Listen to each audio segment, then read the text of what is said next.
Hello crafty friends. So this is a little shadow box from Dollar Tree. I took the tag and the little hanger off, sanded it down, and then y'all, I popped off the pumpkin and the back. It makes it so much easier to work with when you can do this. I sanded it down a little bit. I'm sizing up a piece of scrapbook paper I have in my stash. I'm going to cut that down and I'm going to use some Mod Podge to adhere the two together. Once I get my paper on, I smooth it down and seal it right in right away. Once it was dry, I put some hot glue on the back of the box and put the back on.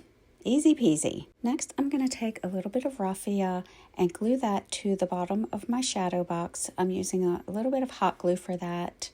I trim it up and sort of just get it where I want it.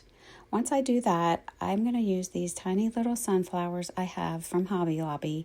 I'm going to glue those down and use some green jute I got from Michael's for the stems.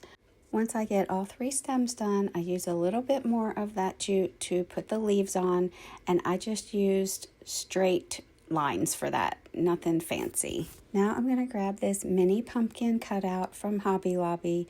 It comes in a pack of different sizes.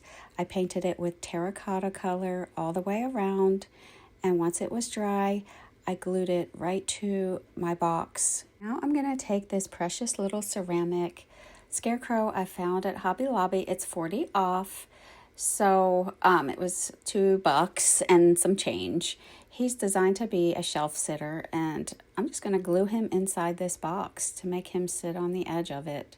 Once that cools down enough for me to move him, I'm going to get this piece of burlap ribbon I get in the sewing section of Hobby Lobby, and I'm going to use my mini stamps to stamp out the word harvest. I get those mini stamps from Hobby Lobby as well. Once that's finished, I put some orange dots followed by some black dots to dress it up a little bit, and then use hot glue to adhere it to my box. Then I took 3 pieces of fabric from my stash and I tied a knot right in the middle, nothing fancy. Before I put that down, I'm going to use some raffia first. I put that in little loops, glued it to the top, and then put the bow right on top of that, and I'll show you that in just a sec. First, I'm going to finish this off by adding some green Spanish moss to give it a little pop. And that is it. And I love how this turned out. It is so precious and it screams fall.